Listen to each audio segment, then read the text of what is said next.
All right. Well, praise God for those songs, LaShonda. Thank you. Thank you, Carl, for a Bible bag. So we are in, Revelation chapter 12 today. And we're in, I think, the fifth or sixth lesson from the book of Revelation. We're going to have three more Revelation messages, and then we'll get into our brief Christmas series. So we've talked about Revelation thus far, that Revelation, the context of Revelation is that John, the Apostle John, is on the island of Patmos, and he's been exiled there because he's in trouble for preaching the gospel. So he is in his own persecution, and the vision he receives on the island is that the church will soon be undergoing persecution as well. So all of those messages, I think with the exception of one, are on our Water's Edge YouTube page. They're audio messages that have the slides visible. So so you can view them there, any message before today's message. All right, so I want to talk about four things today from the book of Revelation, particularly chapter 12. And number one, I want to talk about a breakdown of Revelation. I want to talk about the enemy of our faith. I want to talk about the agents of the enemy of our faith. And I want to talk about the enemy of our enemies. So let's talk about a breakdown of Revelation to begin. So I want to begin by suggesting a very broad outline for Revelation that I believe helps us make sense of the flow of the book. And I haven't said this before. We could group the Revelation in various ways, but I want to suggest this very simple, overarching outline for Revelation. And so we're basically going to divide the book in half. So chapters 1 through 11 can be summarized as a symbolic description of the struggle of Christ and his church against the unbelieving world. Chapters 1 through 11 are a symbolic description of the struggle of Christ and his church against the unbelieving world. So chapters 1 through 11 are specific to the conflict of daily life for every Christian from the time Christ ascended to the right hand of God to the time that he returns. And so remember at chapters 1 through 3, we had the specific messages to the 7 churches of Asia, which we said were probably actually just to the complete church at the time, 7 representing a complete number. Chapters 4 and 5 are that beautiful picture of the fact that Christ is on the throne. He already won, which would have given the people great hope in the fact that no matter what follows from that point forward, Christ is on the throne. All right, so we get that beautiful picture. And then chapters 6 through 11, which we've talked about in the past couple weeks, with the 7 seals and the 7 trumpet judgments, are broadly described as the judgments God will ultimately bring on the persecutors of God's people. And again, for a church who was about to endure some pretty severe persecution, this would have given them great hope. So Revelation 1 through 11 says, they may persecute you, they may hate you, they may take your lands and your jobs, they may do any number of hateful things to you, but they will do it to you because they first did it to me, and I already overcame. Okay? But now when we come to chapter 12 today, we come to a distinct transition point. Right? Chapters 1 through 11 describe the struggle of Christ and his church against the unbelieving world and the judgment God will bring upon them. But chapters 12 through 20 describe the struggle of Christ and his church against the spiritual forces of wickedness and the judgment God will ultimately bring on them. Okay? So chapters 1 through 11 describe the battle of Christ's church against an unbelieving world. Chapters 12 through 20 describe the battle of Christ's church against the spiritual forces of wickedness. Or say another way, chapters 1 through 11 describe the battle of Christ and his church on earth. Chapters 12 through 20, the battle of Christ and his church from the heavenlies. All right, so here's why I want to suggest this breakdown. Because, first of all, nothing is mentioned of the devil and his posse of demons before chapter 12. Chapter 12 enters the demonic world, okay? But now here's what I want you to see. Chapters 12 through 20 seem to be describing the same battle as chapters 1 through 11, but from a second camera angle. So chapter 1 through 11 is camera number 1 shot, and it shows the battle on earth. But chapters 12 through 20 is camera number 2 shot, and it shows, in my opinion, the same battle, but as recorded from heaven. And so here are 3 things that suggest that this is what's happening. First of all, chapter 12 begins with a restart. Chapter 12 begins with a vision of when this war for Christians first began. Revelation 12 tells us that the moment Christ was born was the moment the devil began his fight to destroy Jesus and any who would follow him. And we'll talk more about that in a minute. So chapter 12 is like a reset. It's as if we watch the battle from camera number 1 through the first 11 chapters, and then God says, okay, that was a good movie. Now let's watch it again, but let's watch it from a different angle. Okay? The second thing that suggests this is that this is happening is this. The 7 bowl judgments that we haven't got to yet, but it's in chapter 16, are almost identical to the 7 trumpet judgments described in chapters 8 and 9 that we talked about last week. So, for example, in chapters 8 and 9, we have the seas becoming as blood in the second trumpet judgment. And in chapter 16, we have the sea becoming as blood in the second bowl judgment. Okay, we have the springs of water becoming too bitter to drink in the third trumpet judgment, and the springs of water becoming undrinkable in the third bowl judgment. Okay, we have darkness over the land in the fourth trumpet judgment, and darkness over the land in the fifth bowl judgment. We have locusts like scorpions stinging and tormenting unbelievers in the fifth trumpet judgment. And we have foul and loathsome sores tormenting those who worship the beast in the first bowl judgment. We have 3 plagues being released at the river Euphrates. Again, this is apocalyptic vision type language. 3 plagues being released at the river Euphrates in the 6th trumpet judgment, and 3 unclean spirits like frogs arising out of a dried up Euphrates river in the 6th bowl judgment. And then lastly, we have this assurance in the 7th trumpet judgment.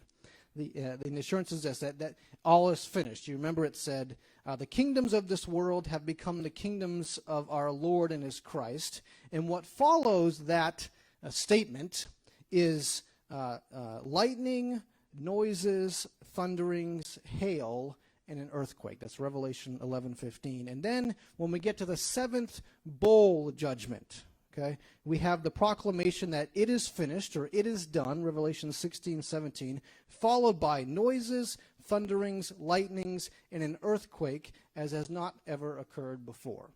So the 7 trumpet judgments and the 7 bowl judgments are near identical, which suggests they are describing the same war or the same judgments from a different camera. Does that make sense? Now, the third thing that suggests that this is what's happening is this.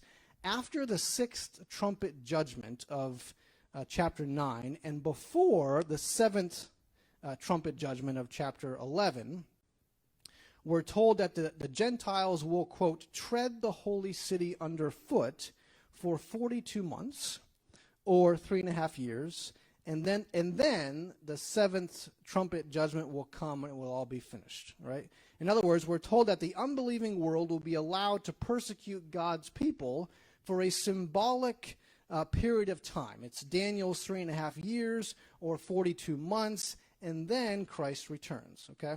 Well, when we come to chapter 12 today, we are told the same thing about the spiritual forces of wickedness. They will also be allowed to persecute God's people for the same length of time. So Revelation 12 verse 14 says, when the dragon, Satan, had been cast to the earth, he persecuted the woman who gave birth to the male child, Jesus, for a time, times, and half a time.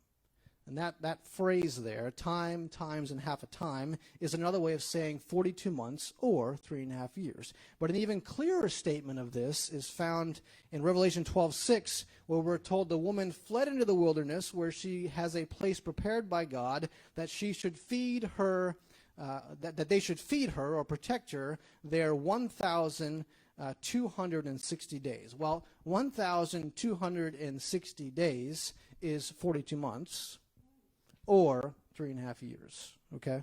So, when we come to chapter 12, it seems clear to me that we are witnessing the same judgments described in chapters 1 through 11, but now we're getting a view from the camera recording in heaven.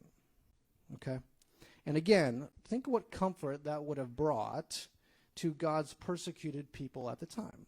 These visions says not only is God going to bring judgment on those who persecute you on earth, God is also going to bring judgment on the heavenly forces that inspire people to persecute you on earth.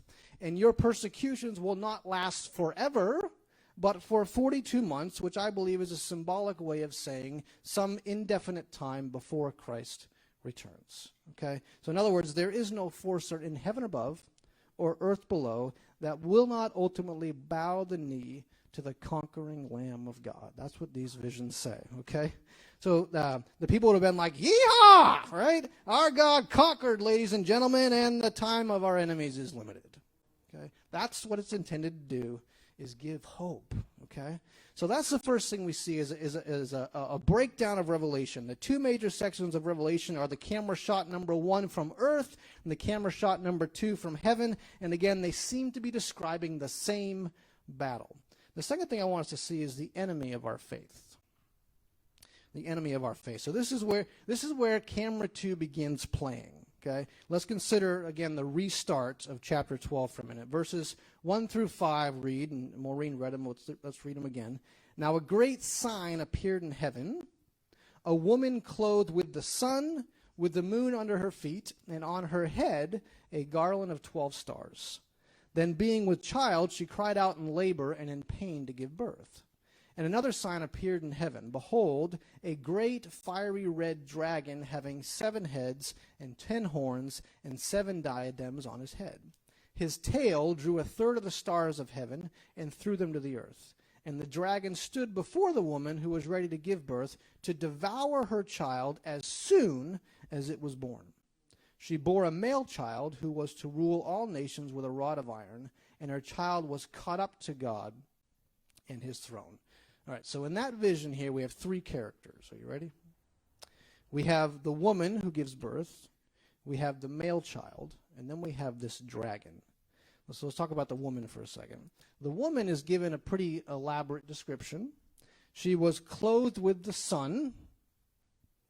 The moon is under her feet, and on her head were a garland of 12 stars. Now, the Catholic Church would borrow this passage as evidence that Mary, Jesus' mother, is worthy of worship because she seems to be almost deified here, but that's not what this vision describes, okay? Yes, Mary gave birth to a male child named Jesus, and we can see her character here, but that's not going far enough, okay? This is... Notice, first of all, that this woman, she stands upon the moon. Moon's under her feet, okay? And, well, the moon, we all know, has a derived light, unlike the sun, which produces its own light, right? The moon does not shine the light of itself, okay? In this way, F.G. Smith says, the moon is a fit symbol for the Old Covenant. As the moon shines only with a borrowed light, so also the Old Covenant was only a shadow of the good things to come, and now stands eclipsed in the brightness and transcendent glory of that new and better dispensation. So this woman stands upon the Old Covenant, or the Old Testament, which was reflective of the glory to come, but it wasn't the thing itself, right? We know that.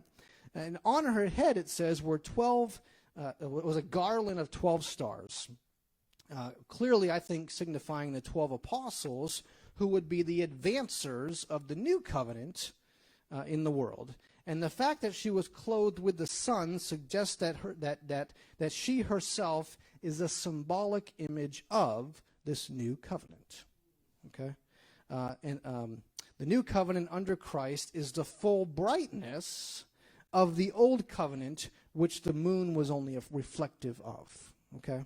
So now Mary obviously gave birth to Jesus in order that the new covenant might be established, but we're not to derive from this that Mary is somehow an exalted being. Okay? So we have, first of all, in this vision, the woman who symbolizes the new covenant, and then we have this male child. And the male child was to rule all nations with a rod of iron, verse 5, and was caught up to God in his throne before the dragon could, quote, destroy him. And this is obviously describing the birth of Jesus into the world on Christmas, right?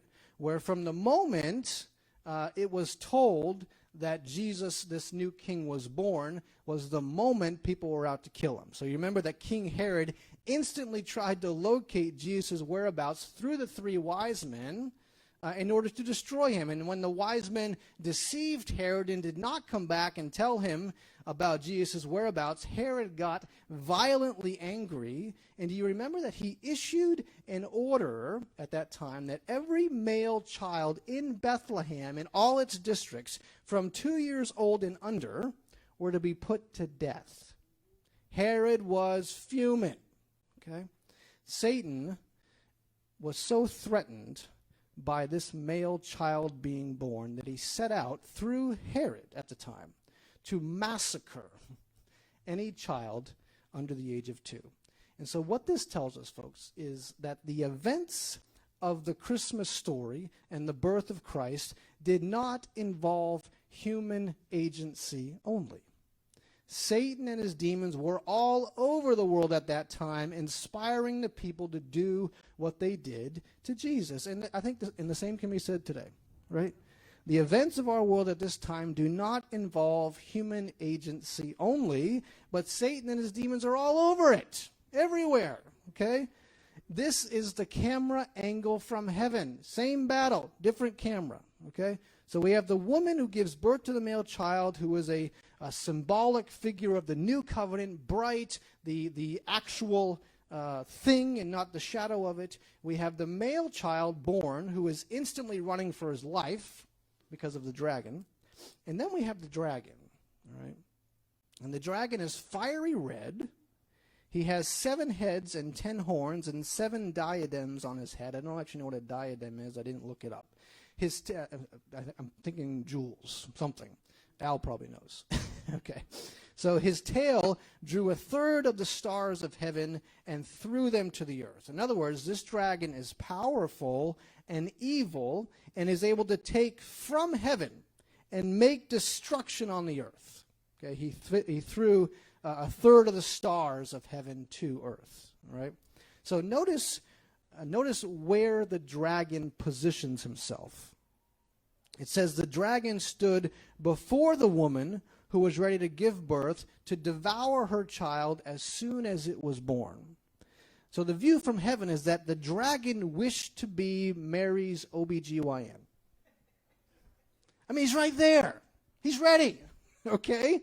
Notice the view from, and because he wanted the male child dead, so God intervened and did not allow the dragon to kill the male child. And so when Carl described this, when God did not allow, or when God finally did allow, rather, the dragon to kill the male child on the cross, God resurrected the male child from the grave. He took him up to heaven, making Satan's death blow of no consequence whatsoever. Okay? So then comes the casting out scene. And I want you to pay attention to this here. Okay? So we're told that Satan is cast out, and now we get the scene of what happened. Okay, this is the heavenly scene. This is verse 7 of chapter 12. And war broke out in heaven. Michael and his angels fought with the dragon, and the dragon and his angels fought, but they did not prevail, nor was a place found for them in heaven any longer. So the great dragon was cast out, that serpent of old, called the devil and Satan, who deceives the whole world. He was cast to the earth, and his angels were cast out with them. So I want you to consider that the casting out John sees here is exactly the casting out Jesus said would happen too.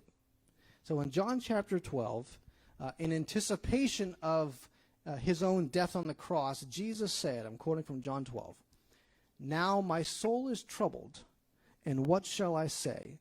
Father, save me from this hour? But for this purpose I came to this hour. Father, glorify your name." Verse 31, "Now is the judgment of this world. Now the ruler of this world will be cast out." Okay? This is what John saw. John saw that because Jesus went to the cross and triumphed over the grave, the fiery red dragon was cast out of heaven forevermore. And what follows is the devil is ticked off by his defeat.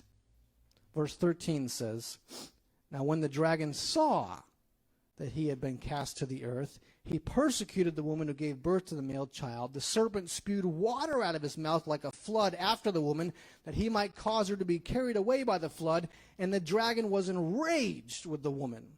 And he went to make war with the rest of her offspring who keep the commandments of God and have the testimony of Jesus Christ." So, do you hear the message of this vision? God shows us from this heavenly camera, that the real reason God's people suffer such brutal persecution on earth throughout all generations is because when Jesus Christ was taken up to heaven, overcoming death by the grave, the devil was eternally cast out, and he is mad.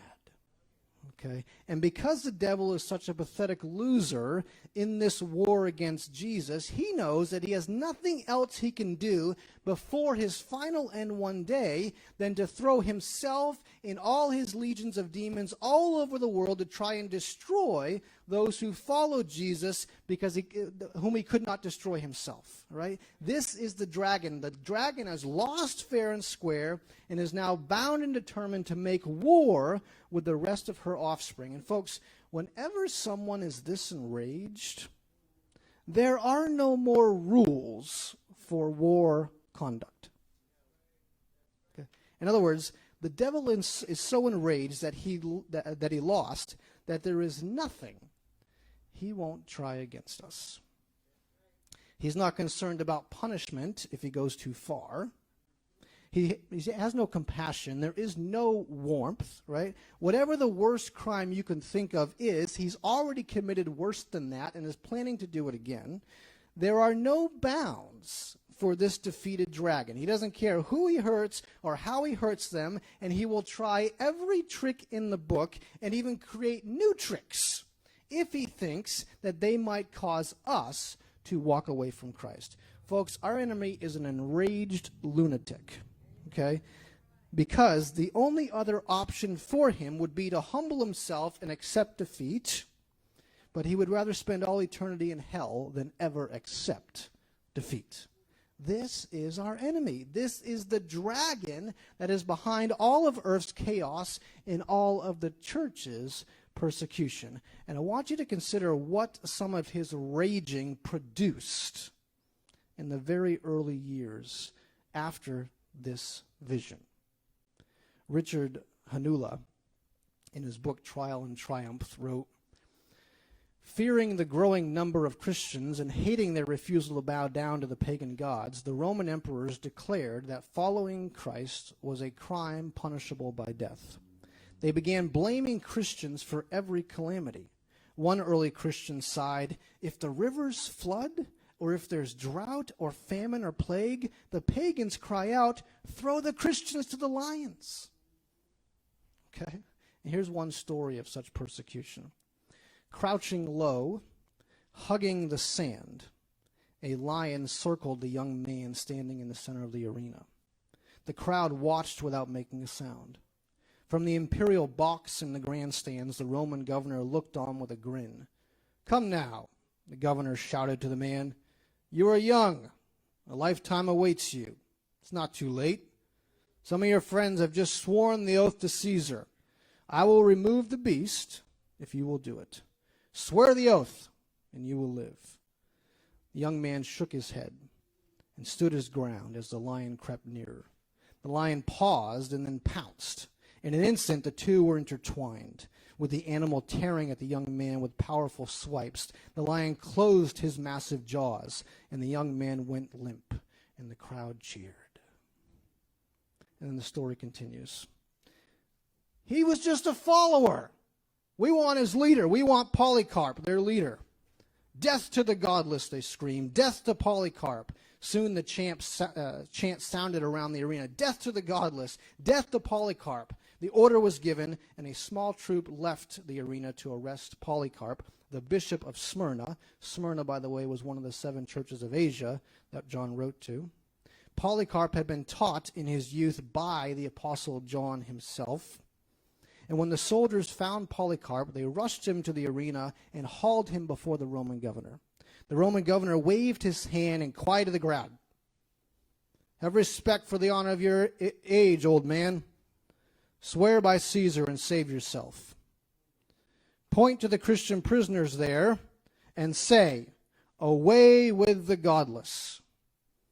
Polycarp turned from the Christian prisoners, pointed to the pagan crowds, lifted his voice to heaven and said, away with the godless. The people gnashed their teeth at the insult. How dare you call us godless? The governor tempted Polycarp a second time. Swear the oath to Caesar and I'll release you. Deny Christ. Polycarp stood straight and answered in a clear voice, for 86 years I've been his servant, and he has done me no wrong. How then can I blaspheme my king who saved me? Swear by Caesar, the governor shouted. You try in vain to get me to swear by Caesar. Hear me plainly. I am a Christian. I have wild beasts here, the governor said. I will throw you to them unless you change your mind. Call for them, Polycarp answered. If you're not afraid of the beasts, I'll have you burned alive. You threaten me with a fire that burns for a little while and goes out, Polycarp said, but you are ignorant of the fire of eternal punishment which is prepared for the ungodly. Why do you wait? Come and do what you want with me. Soldiers tied Polycarp to a post and surrounded him with straw, oil-soaked kindling, and timber.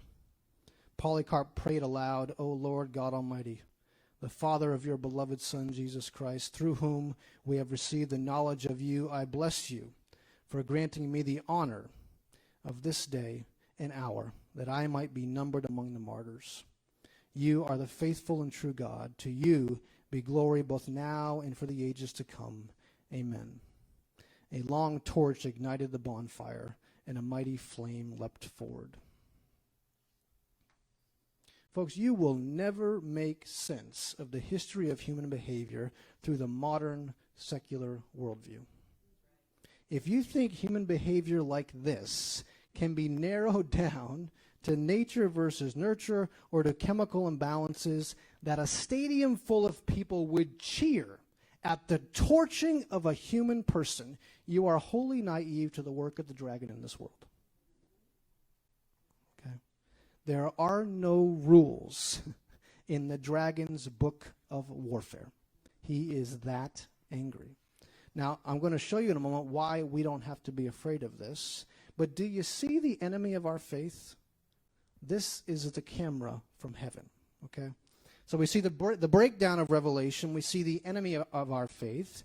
Thirdly, we see the agents of the enemy of our faith. And so this is where we get into chapter 13 that we didn't read. And in chapter 13, we come across 2 beasts who are given authority by this dragon, okay? One beast is a beast that arises up out of the sea, and the other beast is a beast that arises up from the earth. So let's talk about the first beast. The first beast, and again, I encourage you to read chapter 13 on your own later, but the first beast is actually identical with the 4th beast of the 7th chapter of Daniel. Okay? This first beast, I believe, is representative of the secular powers of the world as they are used by the dragon. Okay? So in the time of John, this first beast would have been clearly the Roman Empire. Okay? The Roman Empire was able, like it says in verse 7, to make war with the saints and to overcome them, and authority was given him over every tribe, tongue, and nation. Then in verse 9 it says, he who leads into captivity shall go into captivity. He who kills with the sword must be killed with the sword. So this seems to clearly describe the authority of the secular state. The secular state has the authority to uproot whole people groups, as in captivity, and the authority to use the sword or force against them. So John sees that one of the vehicles that the dragon uses to make war against those who hold the testimony of Jesus Christ are secular powers. Rome would clearly have fit the description of the first beast, but in more modern times, communist China would fit. Okay? Nations functioning under Sharia law would fit. Nazi Germany in the previous century would fit, and many other secular powers over the centuries. This vision tells us that the dragon uses these powers to make war against God's people. And then the second beast arises, and this beast arises out of the earth. And it says, "Then I saw another beast coming up out of the earth, and he had 2 horns like a lamb and spoke like a dragon." So this beast is a little less scary to look at, but watch out when it speaks. The second beast had 2 horns like a gentle lamb, but spoke like a dragon. This beast, I believe, is indicative of the beast of false religion.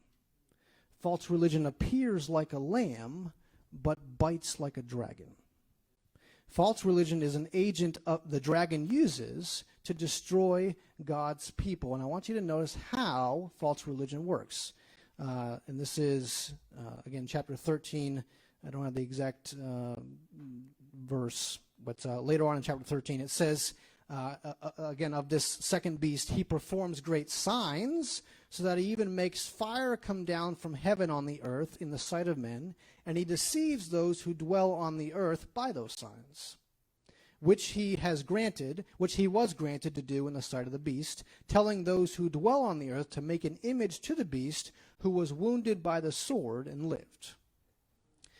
So false religion performs legitimate signs because the dragon has legitimate power to grant them legitimate signs. This would be true of psychics, witchcraft, fortune tellers. Many of these people, folks, are not making up the powers they seem to have. The dragon has the authority to give them such powers. An example of this in the Bible is Simon the sorcerer in Acts chapter 8. In Acts 8, verse 9, it says, "But there was a certain man called Simon who previously practiced sorcery in the city, and astonished the people of Samaria, claiming he was someone great, to whom they all gave heed, from the least of them to the greatest, saying, 'This man is the great power of God.'" So Simon the sorcerer had legitimate powers. And so, listen, Simon was probably an awesome dude. He was probably gentle like a lamb, but what he spoke was dragonous. And it was dragonous because a false religion has one of 2 expressions. You ready? False religion is seen in, number 1, any belief you have that invites you to worship something other than the slain Lamb of God who was crucified for you.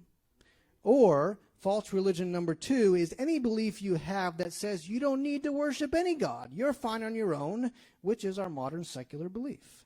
False religion always arises from one of these 2 places, and in the belief that there is no God at all that I need to worship, you are simply being your own God. And being your own God is simply the religion of Satan. Why? Because the reason Satan was kicked out of heaven was because he wanted to be his own God. He wanted to rule. Okay?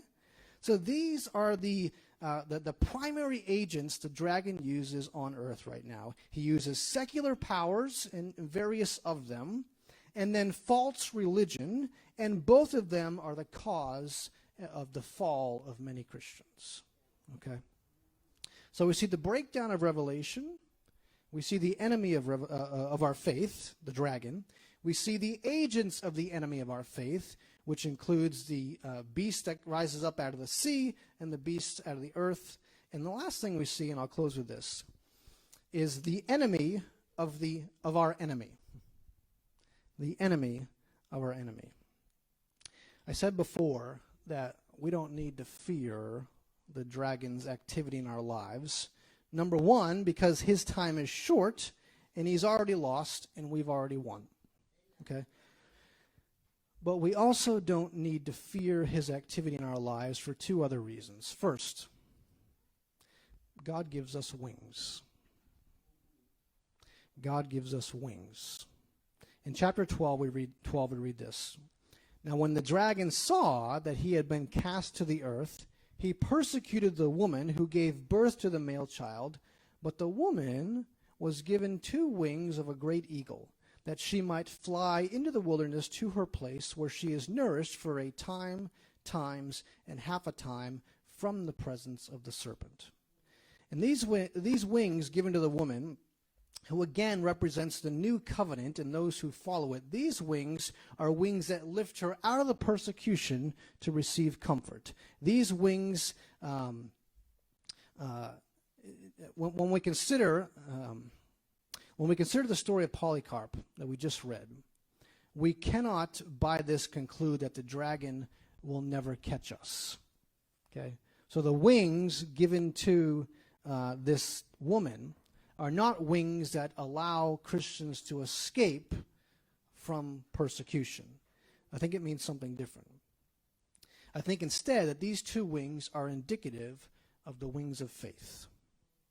It would be the faith of the Christians that lifted the people out of the pit of despair in the face of the dragon. So John himself said in 1 John 5:4, this is the victory that overcomes the world, even our faith. Right? So our faith, folks, are the wings we must fly with to persevere in these days.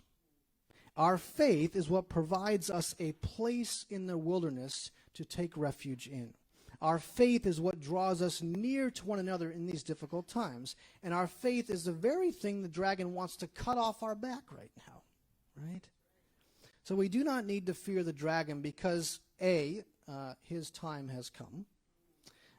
We already won. And B, because we have and must strengthen the wings of faith in Jesus Christ. Okay? But the second reason we don't need to fear is because God will open up the earth for us.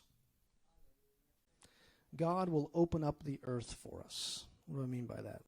Verse 15 says, we're still in chapter 12, so the serpent spewed water out of its mouth like a flood after the woman, that he might cause her to be carried away by the flood. But the earth helped the woman, and the earth opened its mouth and swallowed up the flood which the dragon had spewed out of his mouth. So we don't need to fear the dragon because God will open up the earth for us. God will always provide for us a way of escape from his grasp. Okay? God will tell the devil how far he can go, and God will tell the dragon where he must stop. The dragon, although there are no rules for him, is regulated. One of the powerful reminders that God gave Job at the end of Job's persecution by the dragon himself was that God told the dragon how far. So this is Job chapter 38. It says this. God is asking Job a question. He says, Job, who shut in the sea with doors when it burst forth and issued from the womb?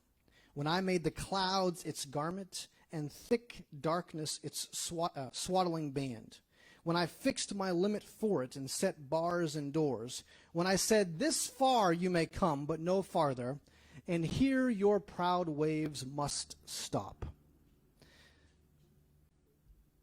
God was not just talking about the actual sea here, but about the dragon and his rioting in the earth. God said the dragon does not have full freedom. I shut him in with doors.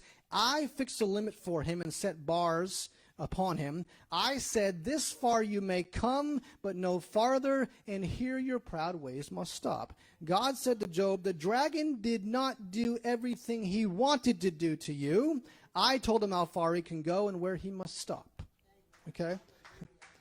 So folks, we don't need to fear the dragon's wrath, because if God is the enemy of our enemy, and if God deems something too much for us, he will open up the earth and swallow his attack.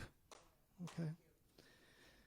So as we prepare to surround communion again today, let me ask you,